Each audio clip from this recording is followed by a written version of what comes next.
चलिए आज थोड़ा सा कंसेप्चुअली आप लोगों को पढ़ाएंगे लाइट के बारे में, क्योंकि अभी तक फिजिक्स में जो बातें बताए वह जनरल सब सवाल वाला एरिया है, तो यह बहुत ही महत्वपूर्ण एरिया है और इसमें कुछ कंसेप्चुअल बात होती है। चलिए मीनू भी जुड़ गई। Good morning sir. Good morning, how are you? Sir better है। चलो ठीक है, तो हम लोग आज लाइट पढ़ेंगे। लाइट एक दिन में समाप्त नहीं होगा, 2 दिन लगेगा। ठीक है, देख लेते हैं निशान तो कराएंगे तो ठीक है। लाइट देखिए, प्रकाश को जब भी पढ़ेंगे ना तो उसका कंसेप्ट को समझने की कोशिश कीजिए। मान लीजिए हम पूछे कि लाइट क्या है, what do you mean by light, कुछ अपने से बनाने की कोशिश कीजिए बंद करके। प्रकाश मेरे दोस्त का नाम है, ये छोड़ के कुछ और बताइए।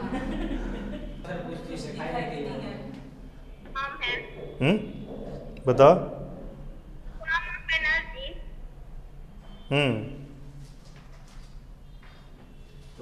नहीं, ये आशुतोष ने जो बोला ना, पता नहीं परिभाषा रट के बोले या ऐसे भी जनरल बताया कि परिभाषा रट, यही इसका प्रकाश का मेन है सबसे, है कि जिस बाह्य फिजिकल वस्तु के कारण हमें किसी चीज़ का दर्शन होता है, दिखता है, वही प्रकाश है। यानी ऐसा फिजिकल एंटिटी या वस्तु तो नहीं कहेंगे लेकिन एंटिटी है जिसके कारण हमारी आँख किसी चीज़ को देख पाती है। प्रथम दृष्टया प्रकाश इसी को कहते हैं, ठीक है ना। अब है कि प्रकाश मतलब क्या हुआ कि यदि इस पर जा रहा है, यदि हम लाइट ऑफ कर दें तो हमारा आँख भी तो वहीं पर है, आँख है ना वहाँ पर, लेकिन दिखना बंद हो जाता है। तो आँख से दिखाई देता है या तो गलत बात है, नहीं दिखाई तो आँख से ही देता है, हैं? हाँ, रोशनी की, जैसे कि प्रकाश संश्लेषण की क्रिया में क्लोरोफिल का जो महत्व है ना, वही यहाँ पर प्रकाश का महत्व है देखने की क्रिया में, ठीक है। अब 2 फॉर्म आता है जो विवाद, जो साइंस के विद्यार्थी लोग जानते होंगे कि प्रकाश या तो वेव है या पार्टिकल है, या एक डिबेट है। क्या है, वेव है कि पार्टिकल है? किस हो सकता है? पार्टिकल्स मिलके वेव बनाते हैं, फिर वेव में पार्टिकल्स है, ये भी कह सकते हैं। ठीक है, तो इसी को कहते हैं डुअल नेचर ऑफ लाइट, प्रकाश की दोहरी प्रकृति। क्या कहते हैं इसको? प्रकाश की दोहरी प्रकृति। क्लियर हो गया? प्रकाश से वस्तु दिखाई देता है और प्रकाश वेव के फॉर्म में भी होता है। वेव मतलब ऐसे, सर एक क्वेश्चन ऐसे। हाँ बोलो। जैसे कि सर जहाँ पढ़िएगा, जहाँ भी पढ़े हैं वो देखें कि प्रकाश एक सीधी रेखा में गमन करती है, तो उसमें तो सीधा नहीं हुआ सर। तो वही तो बता रहे हैं, हमेशा सीधा रेखा में गमन करेगा, लेकिन प्रकृति की बात कर रहे हैं, वेव प्रकृति, और उसको फिर क्लियर करेंगे इतना। और एक होता है पार्टिकल फॉर्म, ठीक है। अब ये जो वेव है ना, ये नहीं है कि प्रकाश ऐसे ऐसे करके चल रहा है, ऐसे ऐसे करके चल रहा है, ऐसा नहीं है। यह इसके पॉकेट्स होते हैं। जैसे मान लीजिए ये प्रकाश का पुंज है, तो ये पॉकेट्स, एक जैसे ये है, दूसरे को टच किया, ऐसे ऐसे करके एक दूसरे से कनेक्टेड होते हैं, और ये हर एक पॉकेट है। आगे जाके से बहुत सारा रिसर्च हुआ तो मालूम चला कि ये जो पॉकेट है ना, एक छोटा सा, इसको कहते हैं फोटोन। और इसको अलग से यदि एक अलग नाम दिया तो यह हो गया एक क्वांटम। 3 चीज़ समझ में आया? प्रकाश वेव है, प्रकाश पार्टिकल है, प्रकाश क्वांटम में रहता है, और इस क्वांटम ऑफ लाइट को फोटोन कहते हैं। 4 बातें क्लियर? एक बार रिपीट कीजिए जो बोले। प्रकाश, हाँ, और उसके एक प्रकाश के एक क्वांटम को फोटोन कहते हैं। यह बात सिद्ध करने में वैज्ञानिकों को 100 साल से ऊपर लगे, और वैज्ञानिक भी ऐसे वैसे नहीं। वैज्ञानिक कौन? तो मैक्सवेल। वैज्ञानिक कौन? तो प्लैंक, मैक्स प्लैंक। वैज्ञानिक कौन? तो आइंस्टीन। ऐसे ऐसे वैज्ञानिक जब 100 साल दिमाग लगाए तो पता लगा कि प्रकाश फोटोन होता है, प्रकाश क्वांटम होता है। इसीलिए आजकल क्वांटम फिजिक्स चल रहा है। अभी दुनिया में जो सबसे क्रांतिकारी आविष्कार है, उस आविष्कार का क्या नाम है? Optical fibre. पूरा दुनिया जो है ऑप्टिकल फाइबर पे चल रहा है, जितना इंटरनेट और सब कुछ इंटरनेट पर है। तो ऑप्टिकल फाइबर क्या होता है, एक ऐसे नली है, ठीक है, अब इसमें प्रकाश घुसता है, यहाँ गया, फिर यहाँ आया, फिर यहाँ गया, यहाँ गया, और ठीक है। तो यह जो विधि है प्रकाश के जाने, और इस क्या करेगा, लाइट से मैकेनिक्स तक जाएगा, यानी यांत्रिक से प्रकाश की ओर और प्रकाश से फिर यांत्रिकी की ओर। तो यही कोडिंग और डिकोडिंग होगा, तो एक फॉर्म में जाएगा, दूसरे फॉर्म में डिकोड होकर आपको दिख जाएगा। तो ऑप्टिकल फाइबर में इसका यूज होता है और काफ़ी ज़्यादा मात्रा में सूचनाओं के संप्रेषण में इसका यूज होता है। अब बताएंगे, अभी उसका आगे स्टेज आएगा, अभी थोड़ी देर बता देंगे, अभी बताएंगे तो समझ में नहीं आएगा। अभी केवल ये समझो कि प्रकाश का महत्व बता रहे हैं। इससे दिखता है, या कण के फॉर्म में होता है, या तरंग के फॉर्म में होता है, लेकिन वो एक छोटा छोटा फोटोन होता है, और उस फोटोन को क्या कहते हैं, क्वांटम ऑफ लाइट को फोटोन कहते हैं। क्वांटम किसी चीज़ के एक भाग को क्वांटम कहते हैं। कोई दिक्कत इतना दूर में?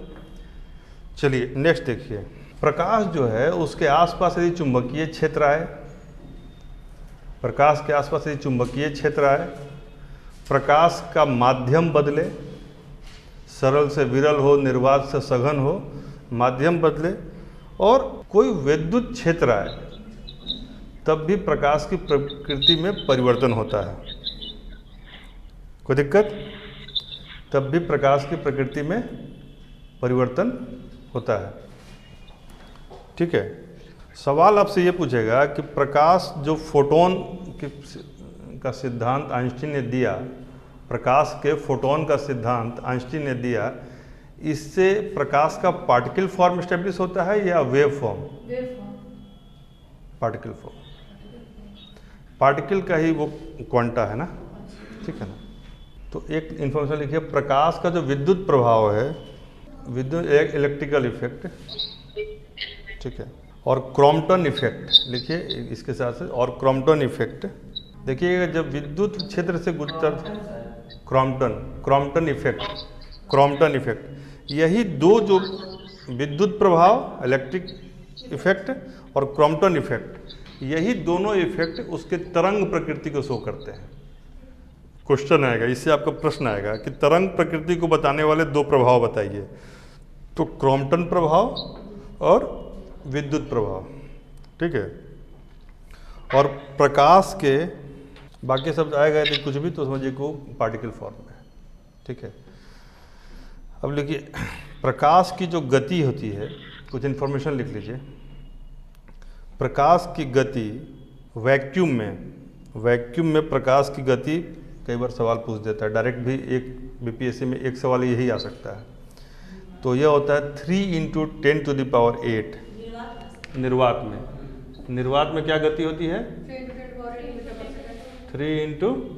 10⁸ पर सेकेंड, ठीक है ना, मीटर पर सेकेंड में होता है, ठीक है। तो यह याद कर लीजिए, और ऐसे कुछ पूछेगा नहीं। एक और याद कर लीजिए, पानी में, और एक लिख लीजिए कांच में। दिया तो 6-7 है, लेकिन आप याद कीजिए 3। निर्वात में कितना है? 3 × 8, और पानी में कितना है? 2.25 × 10⁸, यानी थोड़ा घट गया। पानी में 2.25 × 10⁸। अभी याद कर लीजिएगा इसको, फिर दोबारा जिंदगी में नहीं पढ़ना। और कांच में 2 है, 2 × 10⁸, सब में मीटर पर सेकंड है। अमृता आप रिपीट कीजिए तीनों को। प्रकाश की निर्वात में गति कितनी है? 3 × 10⁸। हाँ नहीं, अमृता से पूछ रहे। अमृता बताइए, पानी में नहीं सर, एक बार फिर से बोल दीजिए, नहीं सुन पाए। 2.25 × 10⁸,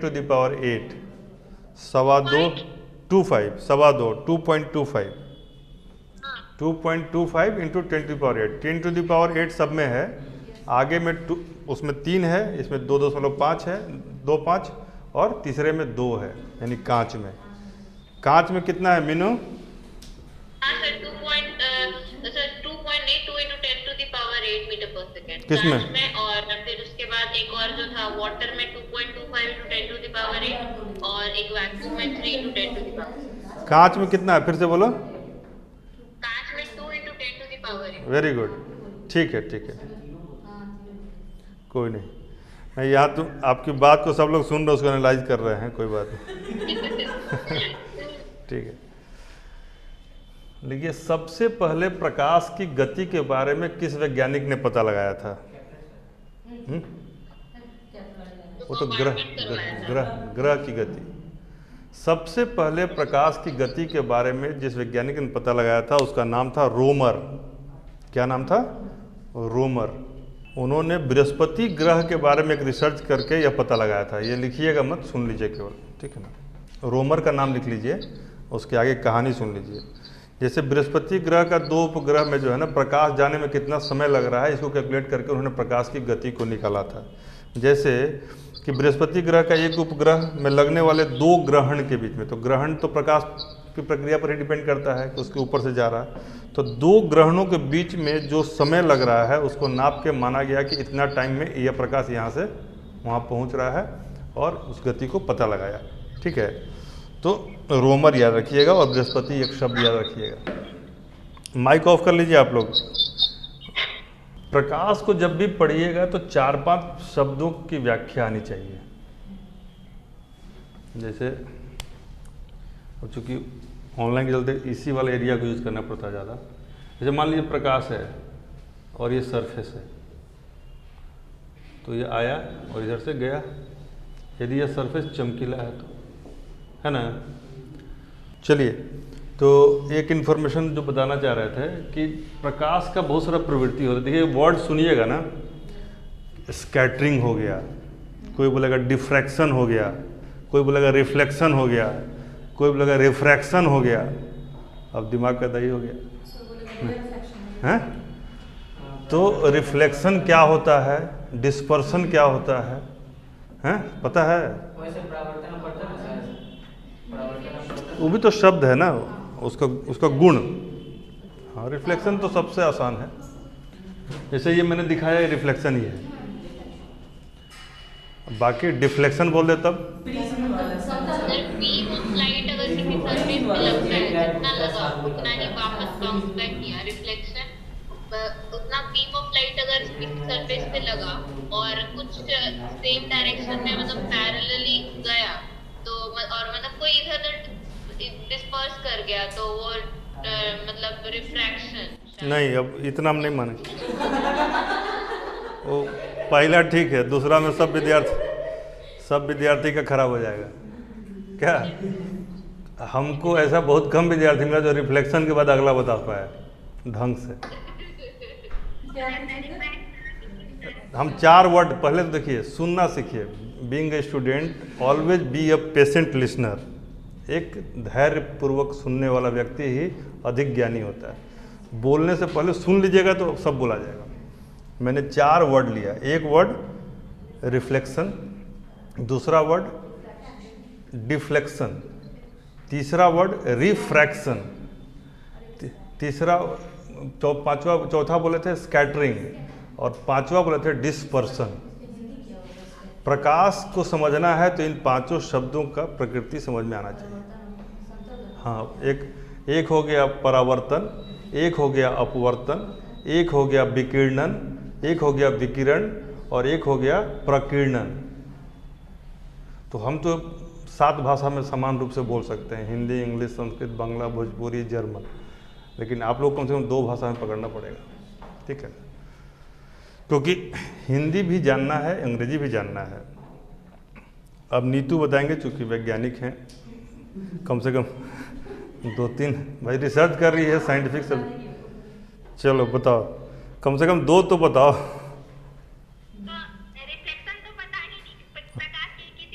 हाँ, रिफ्लेक्शन तो सब बता देता है, रिफ्लेक्शन में दिक्कत नहीं है। उसके आगे बताओ।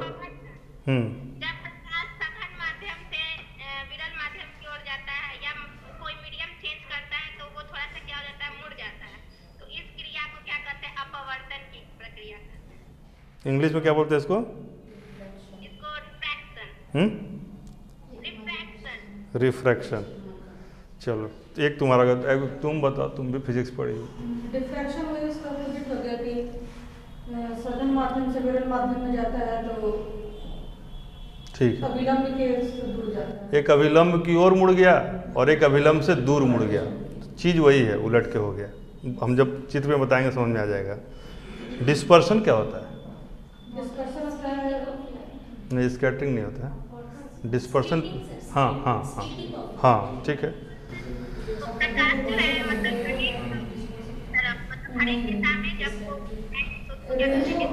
डिस्पर्स करना नहीं होता है, जैसे प्रिज्म से कोई लाइट गुजरता है तो डिस्पर्स हो जाता है। हाँ, वर्णक्रम बन जाता है, वर्णक्रम जिसको स्पेक्ट्रम बोलते हैं, हिंदी में वर्णक्रम और अंग्रेजी में स्पेक्ट्रम। तो इन्हीं शब्दों को समझ जाइएगा, समझ में आ जाएगा। इसके अलावा क्या समझना है हमको? दर्पण की प्रकृति, लेंस की प्रकृति और माध्यम की प्रकृति। तो पहले इसमें आपको दर्पण की प्रकृति समझनी होगी। दर्पण में सबसे सिंपल दर्पण का पहले समझना होगा, है ना? ठीक है, तो जैसे जैसे ये चीज़ें आती रहेंगे हम आगे बताते रहेंगे। अभी तक जो बताया उसमें कोई दिक्कत नहीं ना किसी को? अब देखिए, जैसे मान लीजिए यह मिरर है, यह सीधा खड़ा है,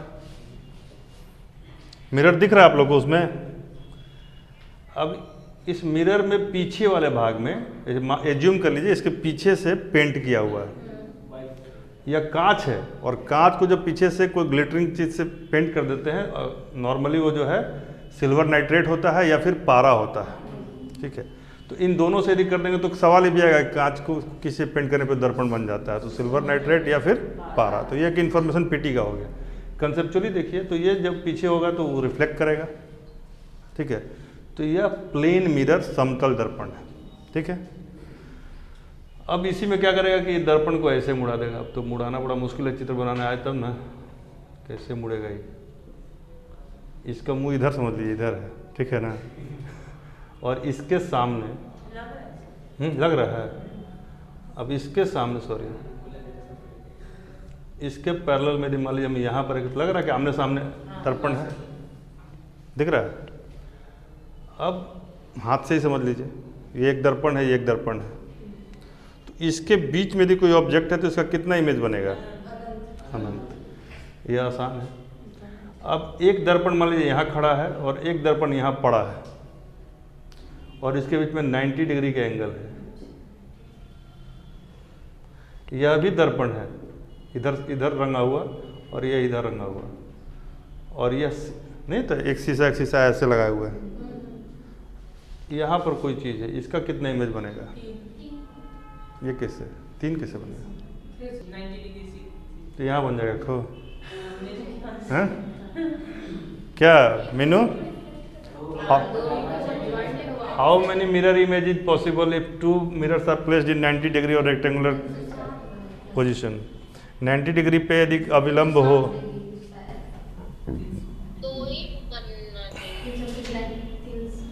समझो कि जैसे ये एक दर्पण है सीधा खड़ा, और एक दर्पण है 90 डिग्री पे एंगल पे एडजेसेंट है इसके साथ, 2 दर्पण है, दोनों समतल दर्पण। समझ में आ रहा है? अब बीच में यहाँ पे कोई चीज़ है, उसका कितना इमेज बनेगा? इमेज ठीक है, उसका इमेज बनेगा ही नहीं। इसका फॉर्मूला होता है 360 डिग्री बाई थीटा -1, ये याद कर लीजिए। 360 डिग्री डिवाइडेड बाई एंगल -1, तो एंगल यहाँ क्या है? 90 है, तो 9 चौका 4 से कट जाएगा, -1 3 बनेगा। एक दर्पण में 2 बनेगा, एक दर्पण में 1 बनेगा। तो ये देखने पे डिपेंड करता है ना फिर।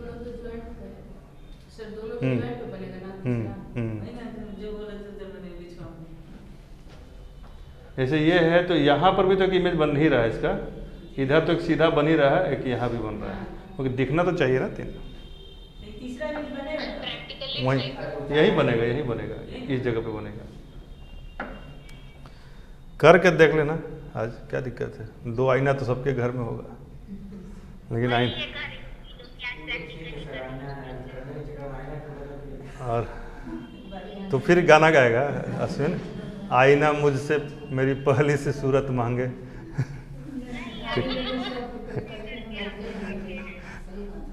हाँ, यही करिए कि आईने के 100 टुकड़े करके हमने देखे हैं।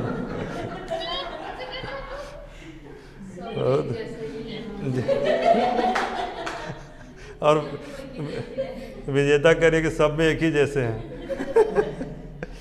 चलिए, नहीं, गाना का लाइन वो नहीं है उसमें तो गाना के लाइन में तो वो चीज़ देख। अच्छा, आईना ही बता सकता है कि अकेलापन को बता सकता है, यही करी बता सकता। ठीक है। दर्पण में समतल दर्पण जो होता है इसकी प्रकृति थोड़ी सी सरल होती है, इसलिए इसको इसी से शुरुआत करते हैं। ठीक है, बाद में जैसे जैसे आगे बढ़ेंगे ना प्रकृति थोड़ा सा कठिन हो जाएगा। ठीक है, इसके पहले 2-3 बातें और लिख लीजिए, फिर इसको और 2-3 चीज़ बताएंगे इसमें। लिखिए, न्यूटन ने यह सिद्ध किया कि सफ़ेद प्रकाश, यानी प्रकाश का जो सफ़ेद रंग होता है, श्वेत प्रकाश इसको लिख सकते हैं, वाइट लाइट लिख सकते हैं, या वाइट कलर भी लिख सकते हैं। क्या हुआ जी? तो वाइट जो लाइट है ना, यह सभी लाइटों का मतलब कि हर तरह के रंग का मिश्रण है, ये न्यूटन ने सिद्ध किया। यानी सभी रंगों के प्रकाश का मिश्रण, यानी प्रकाश में भी रंग होता है, ये कलर पे इन्होंने किया था इसको। प्रकाश एक सीधी रेखा में गमन करता है, यह भी न्यूटन ने ही सिद्ध किया था। और भी लोग हैं जो सिद्ध किए, अलग अलग पर्पस से सिद्ध किए वो, लेकिन मूव करना। गमती, गच्छति, गच्छता, गच्छन्ति, संस्कृत पढ़ी हो कि नहीं? 10th में संस्कृत नहीं था? गम से गच्छति होता है। एक ह्यूजेंस करके, ह्यूजेंस कहते हैं या हाइजेंस कहते हैं, ठीक है ना? HUYGEN, हाइजेनबर्ग नहीं, हाइजेन लिखिए, HUYGEN, HUYGEN। उन्होंने प्रकाश का तरंग सिद्धांत दिया था। उन्होंने बताया कि प्रकाश तरंगों से मिलकर बनता है। गमन सीधी रेखा में करता है, किसने बताया? न्यूटन ने। और हाइजेन ने बताया किया। फिर थॉमस यंग नाम के एक वैज्ञानिक है, थॉमस यंग, लिखिए थॉमस यंग। थॉमस यंग ने बताया कि प्रकाश का जो है इंटरफेरेंस होता है, मतलब उन्होंने लिख दीजिए कि थॉमस यंग ने इंटरफेरेंस ऑफ लाइट का सिद्धांत दिया। हिंदी में लिखेंगे व्यतिकरण का सिद्धांत। व्यतिकरण मतलब क्या होता है? खत्म कर देना। इंटरफेरेंस मतलब क्या होगा? एक दूसरे को, मतलब कि यदि 2 प्रकाश का गुच्छ है ना, तो एक दूसरे को वो खत्म कर सकता है। व्यतिकरण उसको इंटरफेयर कर सकता है, ठीक है ना? यानी प्रकाश की 2 किरणों का पुंज है, यदि लाइट रेज का 2 अलग अलग पुंज है तो वो एक दूसरे को व्यतिकरण कर सकते हैं, यानी समाप्त कर सकते हैं।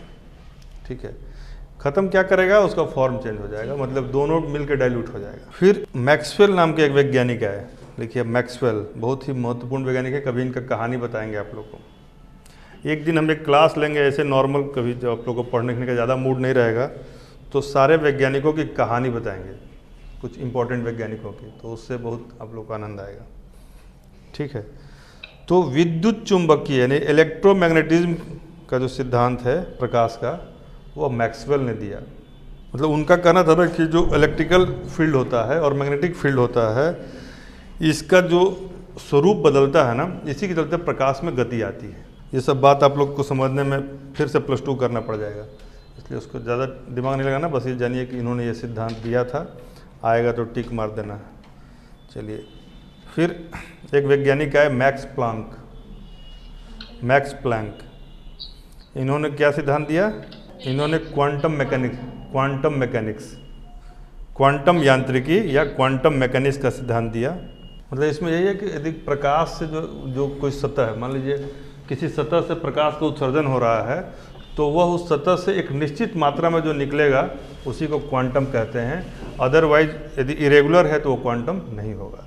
ठीक है, तो उनका कहना था कि प्रकाश की सतह का जो उत्सर्जक होता है वो कई बार वो मतलब बहुत निश्चित मात्रा में नहीं होता है, लेकिन जब निश्चित मात्रा में होता है तो उसको क्वांटम कहते हैं।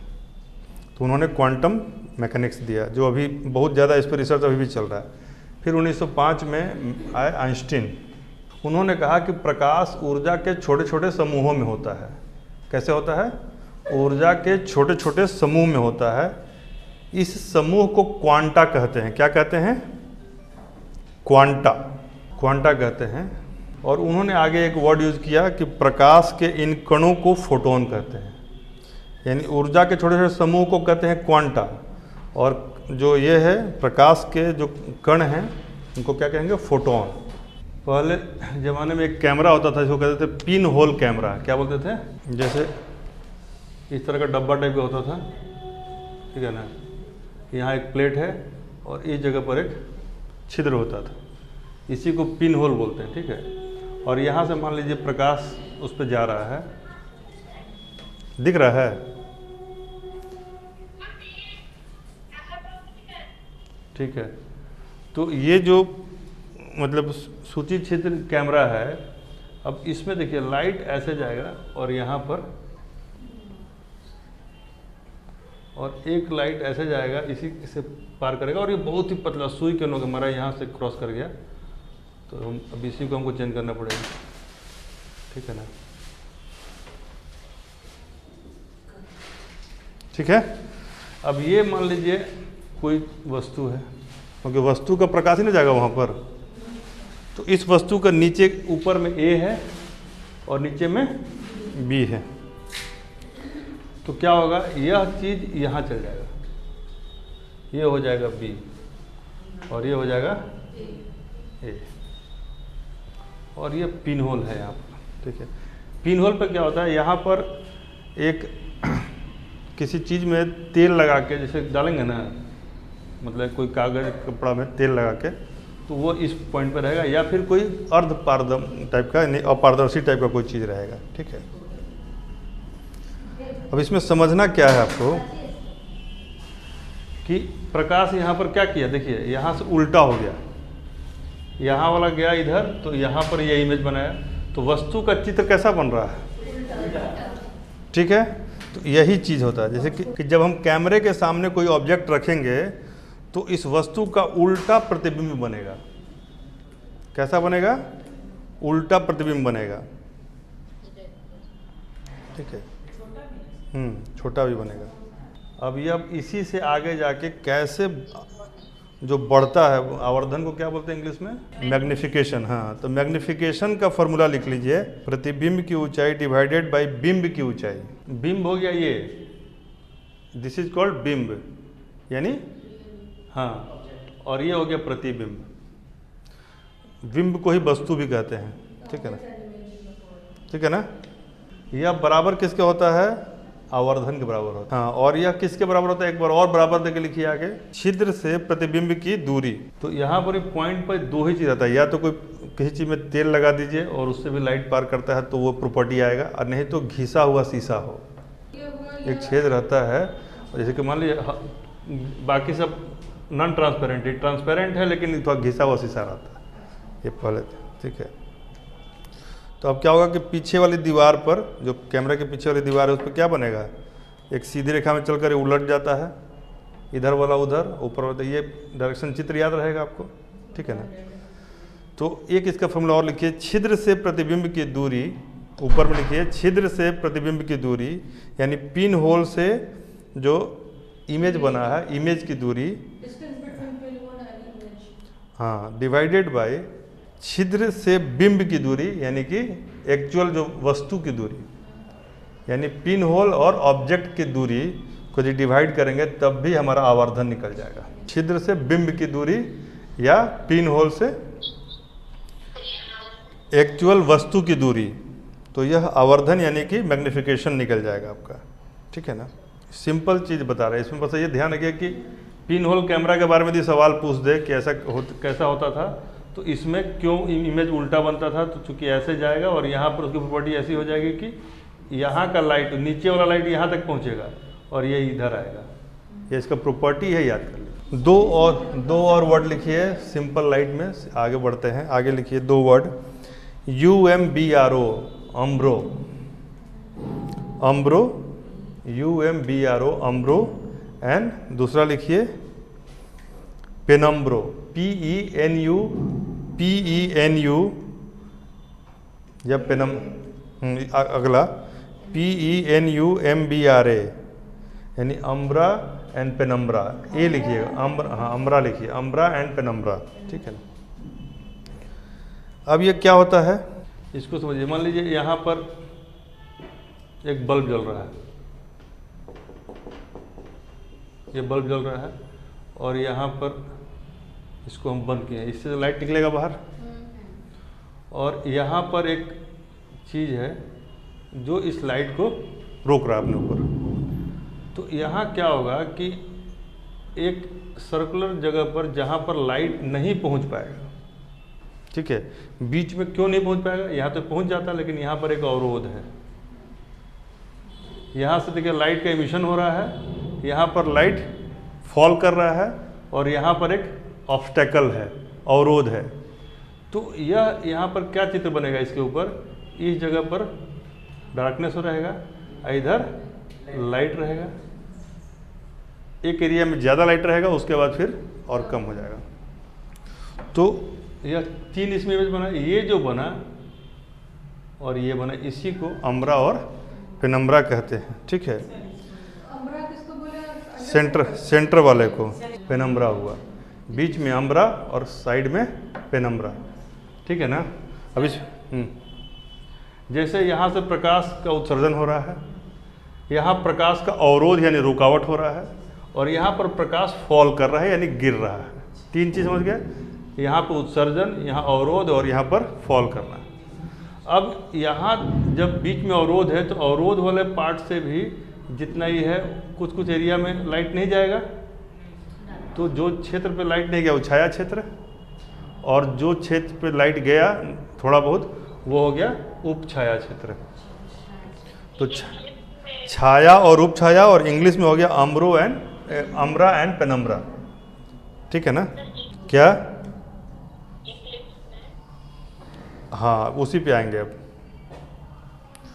तो इसी प्रॉपर्टी का यूज होता है किस में, सूर्य ग्रहण में और चंद्र ग्रहण।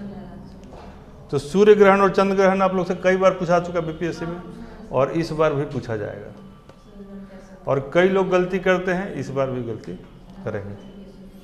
केला गिरा हुआ है और उसमें फिसलना नहीं है, लेकिन कोई कोई बहुत बुद्धिमान लोग होते हैं, वो कहते हैं केला का छिलका दे के कि आज फिर गिरना पड़ेगा। कितने लोग हैं जो केला का छिलका दे के सोचते हैं कि फिर फिसलना पड़ेगा।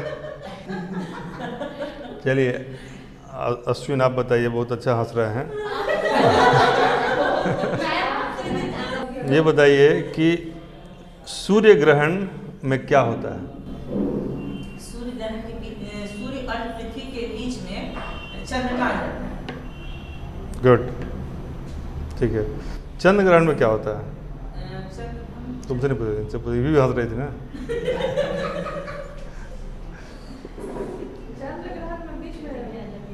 सूर्य और चंद्रमा के बीच में पृथ्वी आता है, ठीक है, ये चंद्र ग्रहण कहते हैं। तो चंद्र ग्रहण किस दिन होता है ये आप बताइए। अमावस्या के दिन सूर्य ग्रहण, सूर्य ग्रहण अमावस्या के दिन और चंद्र ग्रहण पूर्णिमा के दिन।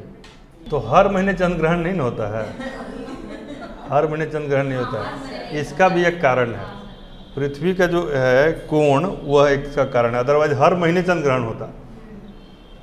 लेकिन पृथ्वी दिखाई नहीं देता है, होने के लिए तो होता ही है, तो घूम रहा है तो एक बार हो ही जाएगा। लेकिन लिख लीजिए एक लाइन, पृथ्वी अपने कक्ष तल पर चंद्रमा के कक्ष तल के साथ, यानी पृथ्वी अपने ऑर्बिट और चंद्रमा के ऑर्बिट के बीच में 5 डिग्री का कोण बनाती है।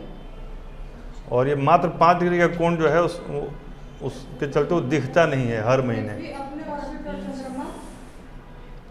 चंद्रमा के ऑर्बिट और पृथ्वी के ऑर्बिट में 5 डिग्री का कोण बनता है, एंगल मतलब दोनों ऑर्बिट के बीच में 5 डिग्री का एंगल रहता है। इसलिए हर महीने चंद्र ग्रहण या सूर्य ग्रहण दिखाई नहीं पड़ता है, होता नहीं है मत लिखिएगा, दिखाई नहीं पड़ता है। आशुतोष आप बताइए, इसमें अभिलंब इतना बार हम लोग वर्ड यूज किए, अभिलंब है। अभी मान लीजिए यह एक सरफेस है, एक सतह है, इस पर अभिलंब कहाँ आएगा? जैसे यह प्रकाश गिरा, मतलब प्रकाश सीधा ही रेखा में आएगा, टेढ़ा हो गया है और ऐसे गया, तो अभिलंब कहाँ आएगा? वो दोनों पॉइंट के बीच में से, जहाँ से आया वहाँ से गया। इसको कहेंगे अभिलंब। परपेंडिकुलर हुआ, परपेंडिकुलर है वो, ठीक है ना। तो लिखिए, अब यहाँ पर क्या है कि मान लीजिए ए और बी और ओ और एन है, ये ए है, यह बी है, यह ओ है और यह एन है। तो इसमें दो एंगल बने, आप लोग को दिख रहा है, इसमें दो एंगल बन रहे हैं, ए ओ एन और एन ओ बी, ठीक है। यह दोनों एंगल बराबर होगा कि कम बेसी होगा? बराबर होगा, ठीक है। और इसमें मान लीजिए आई नाम का एंगल बना और इसमें आर नाम का एंगल बना, angle i equal to r, ठीक है। तो यह सबसे आसान पार्ट है। अब एक लाइन इसमें लिख लीजिए इन्फॉर्मेशन के तौर पे कि आपतित किरण आपतन बिंदु पर अभिलंब और परावर्तित किरण, तीन बात लिखिएगा, आपतित किरण, ठीक है, और आपतन बिंदु यानी जो O है, और आपतन बिंदु पर अभिलंब, आपतन बिंदु पर अभिलंब दूसरा वर्ड है, और तीसरा है परावर्तित किरण यानी रिफ्लेक्शन के बाद जो लाइट जा रहा है वापस, ठीक है। ये तीनों एक ही समतल में होते हैं, यानी एक पॉइंट ऐसा जहाँ पे तीनों लाइट है और अभिलंब कोण, अभिलंब भी है ना, एक ही समतल में होते हैं। मान लीजिए एक सवाल में पूछ दे, नीचे में डाल दे कि ये बात सही है या गलत, तो यह बोलना है आपको, क्या बोलना है? नहीं, पूरा वाक्य बोलना है। सही है बोलना तो आसान है पूरा वाक्य बोलिए जो भी बताया, यही कंसेप्ट है। अब ये बात मीनू बोलेगी, देखिए कितना इसको कंसेप्ट क्लियर हो गया है। बोलो। एंगल ऑफ इंसिडेंस बोलते हैं।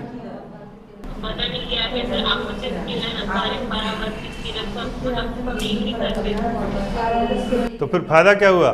पता नहीं क्या जब बोल दी तो फिर फायदा क्या हुआ? और थोड़ा सा माइक के नज़दीक आओ, आवाज़ नहीं आ रही है। कैमरा ऑन करके तुम दूर हो कैमरे से। तो फिर यही ना हम समझ गए, जब कैमरा ऑफ है और तुम दूर गई, आवाज़ से समझ में आ रहा है। चलो फिर से सुनो, ये जो इंसिडेंट रे है, जो ये लाइट आती है, इसको क्या बोलते हैं? इंसिडेंट रे हैं, रिफ्लेक्टेड रे, और इसको बोलते हैं पॉइंट ऑफ इंसिडेंस। ये तीनों एक ही समतल में होता है, एक ही प्लेन में होता है, ठीक है ना।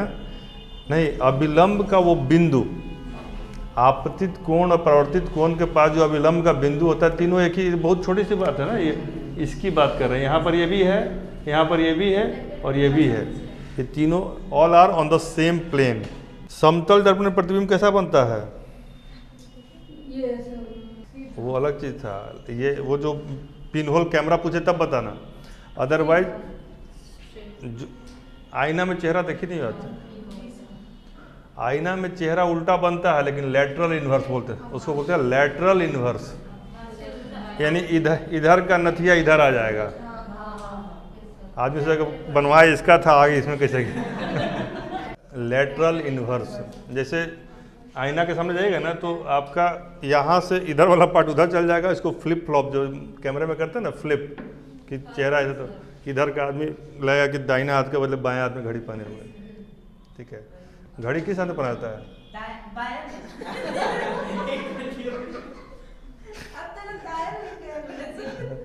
तो वही होता है फ्लिप। तो हिंदी में लिखिए पार्श्व उल्टा, पार्श्व और उल्टा, लैटरल नहीं, आभासी नहीं, पार्श्व उल्टा।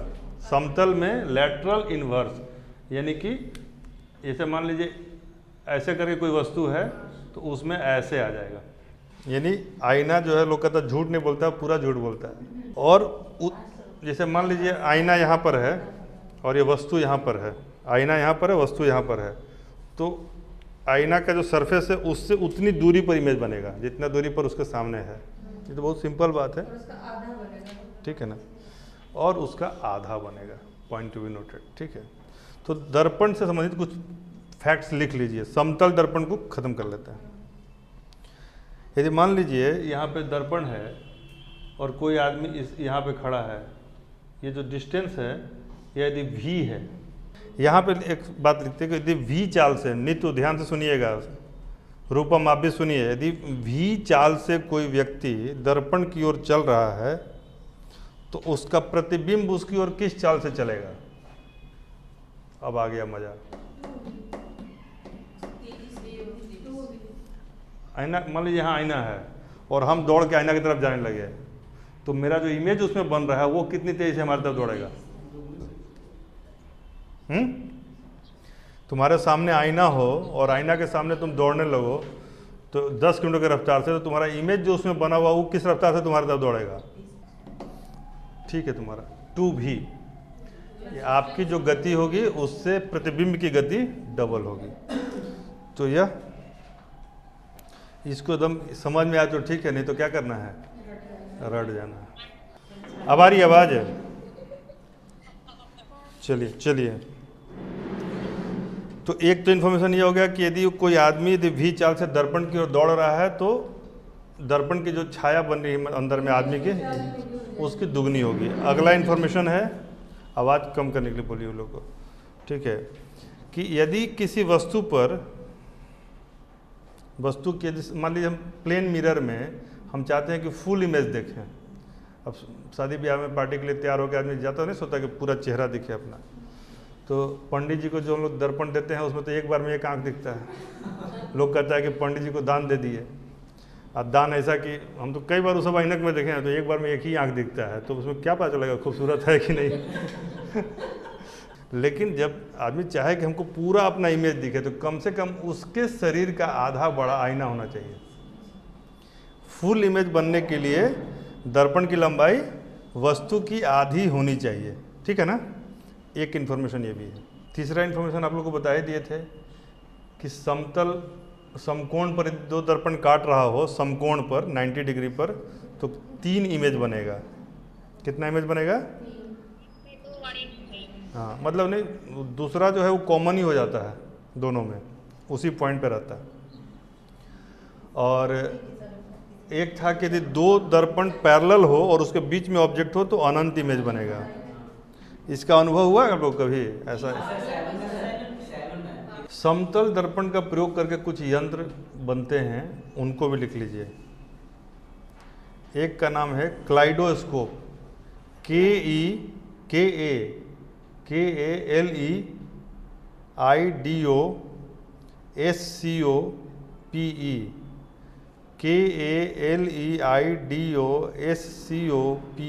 क्लाइडोस्कोप। हिंदी में लिखिएगा बहुरूपदर्शी, बहुरूपदर्शी। क्लाइडोस्कोप ही ज़्यादा ठीक है नहीं? और एक होता है पेरिस्कोप, जिसमें समतल दर्पण का प्रयोग किया था। पेरिस्कोप, पेरिस्कोप परिदर्शी। तो क्लाइडोस्कोप में क्या होता है? कोई क्लाइडोस्कोप देखें आप लोग? देखिए हैं, बताइए। और उसमें छुरी का मतलब तरह-तरह का डिजाइन बन जाता है। हाँ, घूमता रहता है। अलग-अलग हाँ, खूब आदमी ला कर बस देखता है। इसमें 3 जैसे कि है ना, एक ऐसे, एक ऐसे, एक ऐसे, मतलब तीनों 3 तरफ 3 रहेगा, ठीक है। नहीं 45 नहीं 60 होगा ना, 60 एंगल पर वो रहता है शायद। 2 दर्पण के बीच में 60 डिग्री का एंगल रहता है। और अंदर में क्या करता है कि रंगीन कांच, तो चूड़ी उड़ी रंगीन होता है वो डाल देगा, और जब उसको मूव करेगा तो आपको तरह तरह का चित्र बनता जाएगा, क्योंकि कलर भी चेंज हो रहा है और प्रतिबिंब भी बदल रहा है, तो बहुत सुंदर लगता है। तो 3 दर्पण को एक नली के अंदर फिक्स कर दिया जाता है, उसके अंदर में कलरफुल कांच रहता है और उसको मूव कराया जाता है, तो प्रतिबिंब का जो स्थिति बदलेगा उसी को क्लाइडोस्कोप कहते हैं। बहुरूप दर्शन, यानी कि है कुछ नहीं है, दिखेगा बहुत तरह का रूप, ठीक है। पेरिस्कोप तो हम लोग सब बनाए हैं बचपन में, हर आदमी दूसरे के घर, जितना भी आजकल जो सीरियल आता है वो क्या है, दूसरे के घर में बैठ के आप झांकते रहिए, यही ना सीरियल है। कौन किससे लड़ रहा है, कौन किसको छोड़ रहा है, झगड़ रहा है, यही ना। पेरिस्कोप किसी को है जिसको समझ में? हम कई बार क्लास में बताया भी है।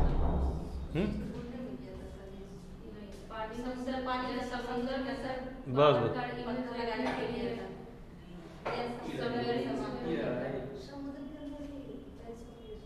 मिरर रहता है वो इसमें सर 45 लगना है सर। उसके अंदर में तो सना होता है।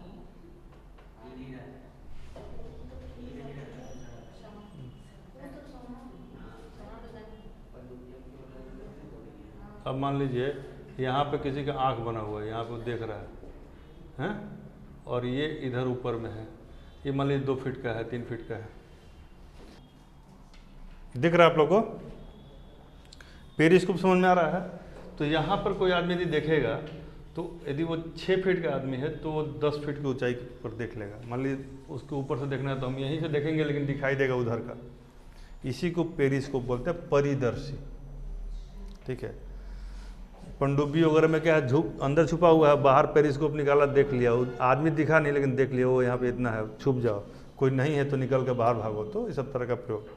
तो पेरिस्कोप का उपयोग पनडुब्बियों में, सबमरीन में और कई तरह के जासूसी करने में। मान लो बोला कि उस पर निगाह रखना, तो उसका जो है घर के ऊपर में जो बना हुआ है उससे पेरिस्कोप से झांक रहा है। जब वो आया तो भाग गया, कभी कभी सीढ़िए पे गिर गया तो पकड़ा भी जाता था।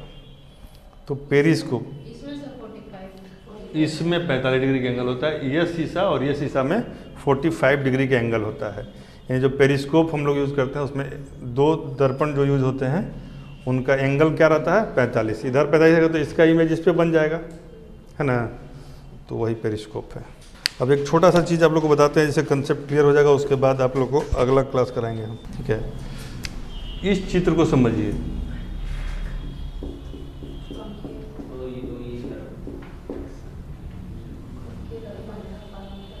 ठीक है। एक पॉइंट ये है, एक पॉइंट ये है, एक पॉइंट ये है और एक पॉइंट ये है। इसको कहेंगे C, इसको कहिएगा F, इसको कहिए P।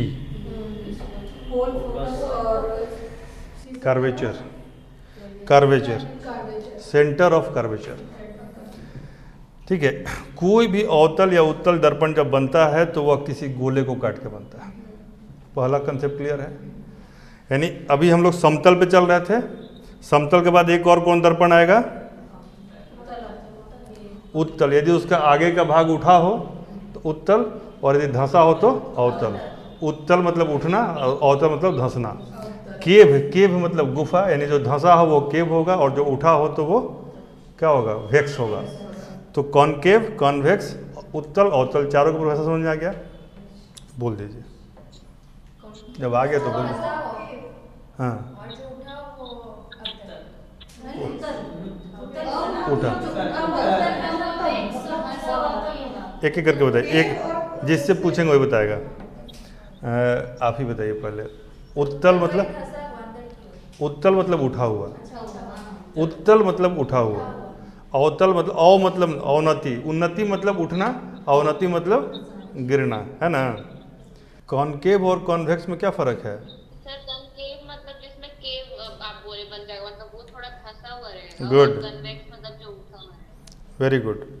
यही 3 बातें हैं कि केव है तो धंसा हुआ, केव गुफा रहता है, और वेक्स है तो आगे, उत्तल उठा हुआ, अवतल अंदर। ठीक है। ये कंसेप्ट बार बार नहीं आपको रिपीट करना पड़े, इसलिए अभी इसको समझ लीजिए ठीक से। तो ये समझ गए। अब उत्तल और अवतल का दर्पण जब भी हम बनाएंगे तो कहीं ना कहीं किसी गोले को काटेंगे। तो जिस गोले को काट कर हम दर्पण बनाएंगे, मान लीजिए हमने एक गोला काट के ऐसा दर्पण बनाया, तो जो ओरिजिनल गोला का जो सेंटर होगा वो है C। सेंटर ऑफ कर्वेचर क्या होगा? जिस गोले का यह भाग है उस गोले का मूल केंद्र को C बोलेंगे, centre of curvature. Centre of curvature यानी इसको कहते हैं वक्रता केंद्र। क्या कहेंगे? वक्रता केंद्र। सेंटर ऑफ कर्वेचर समझ में आ गया? ये सारे शब्द आपको बाद में परेशान करते हैं, इस शब्द को याद कीजिए। वक्रता का केंद्र याद हो या सेंटर ऑफ कर्वेचर याद हो, याद दोनों करना है या कंसेप्चुअली। यानी कि कोई भी अवतल दर्पण हो या उत्तल दर्पण हो, होता एक ही तरह का चीज़ है। पेंट आगे कर दिए तो अवतल, पीछे कर दिए तो उत्तल, नहीं तो पेंट का फर्क है।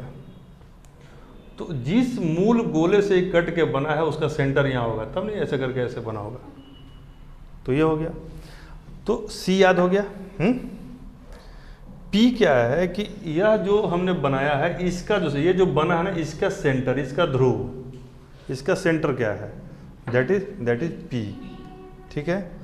और बीच में क्या है, फोकस है।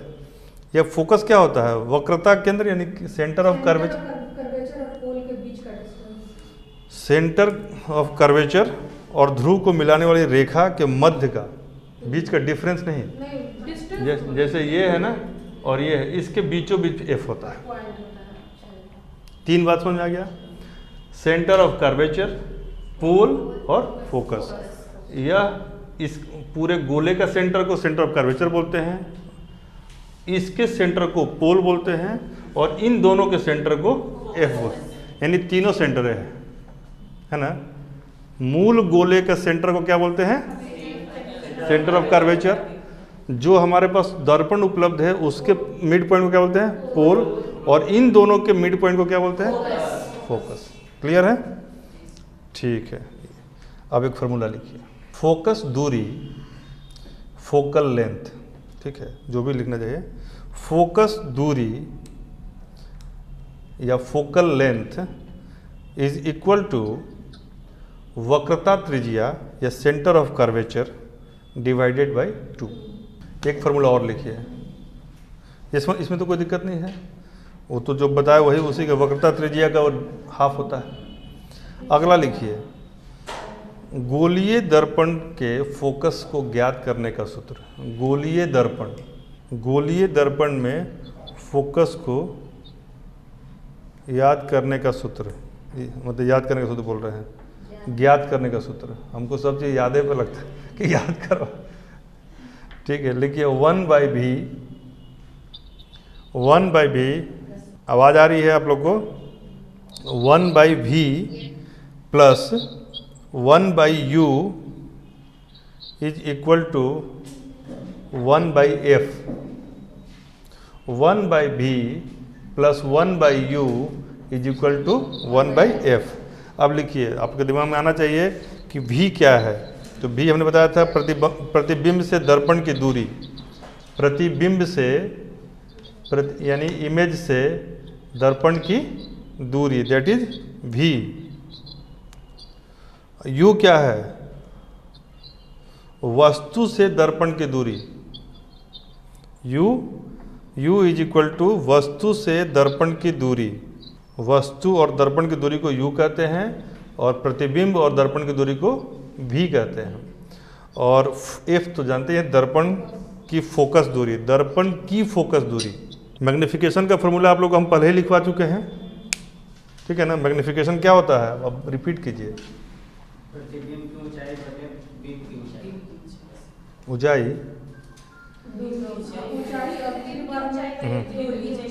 प्रतिबिंब की दूरी डिवाइडेड बाय वस्तु की दूरी इक्वल टू आवर्धन। अब उत्तल दर्पण में क्या होता है, तो जैसे मान लीजिए उत्तल दर्पण है ना, ये तो अवतल हो गया है।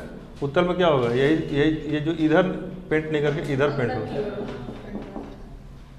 तो इसमें जो मान लीजिए यहाँ पर कोई चीज़ है तो यहाँ पे उसका मान लीजिए ए और बी है, यही ना हम लोग इमेज को ए और बी दे रहे हैं। तो इसका क्या होगा, ये इमेज इधर बनेगा, इसका बनेगा ना यहाँ पर, और यहाँ बनेगा, छोटा हो गया, इससे छोटा हो जाएगा, इसको समझिएगा, छोटा हो जाएगा, ठीक है। और फोकल दूरी जो है कई बार इससे आगे हो जाएगी, मतलब यहाँ पर इमेज है, एफ यहाँ पे हो जाएगा, ठीक है, और सी और आगे हो जाएगा, तो यहाँ और लेकिन यह बी और ए ही रहेगा। जैसे वहाँ उलट गया था, वहाँ उल्टेगा नहीं तो गड़बड़ा जाएगा। यहाँ पर बी नीचे ही रहेगा, ए, मतलब कि यही चीज़ छोटा, दूर और आभासी बन जाएगा, छोटा और दर्पण के पीछे बनता है। तो इसका एक चार्ट है, अभी हम बता दे रहे हैं, इसको आप लोग याद कर लीजिए कंठस्थ, इसी से सवाल आएगा।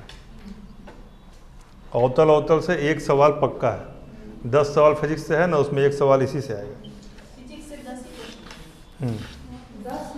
10 बीपीएससी पूछेगा। क्या ये चार्ट हम लिखवाएं कि आप लोगों को ग्रुप में डाल दें, है ना, ग्रुप में डाल देते हैं। इस चार्ट को याद कीजिए, क्योंकि आज इसके बाद जो पढ़ेंगे ना फार्मूला बड़ा हो जाएगा, तो फिर आप लोगों को याद नहीं होगा। आज बेसिक इंट्रोडक्शन आप लोग लाइट का करा दिए, कल फिनिश करा देंगे। आज इसको किस चार्ट को रटना है कि हम ग्रुप में डाल देंगे। उसका तरीका ये तरीका बता दे रहे हैं। जब मान लीजिए क्या होता है कि इसमें अनंत पर बनेगा, फोकस पे बनेगा, छोटा बनेगा, बड़ा बनेगा, इस तरह का है। तो ऐसे क्या कीजिएगा कि जितना बड़ा है उसको एक साथ याद कर लीजिएगा कि बड़ा बनेगा, जितना छोटा है उसको एक कैटेगरी बना लीजिएगा दिमाग में, और फिर जो अलग है वो अलग से याद हो जाएगा। कुल मिला के 7 या 8 कंडीशन है, देख लीजिएगा। हम ग्रुप में डाल देते हैं।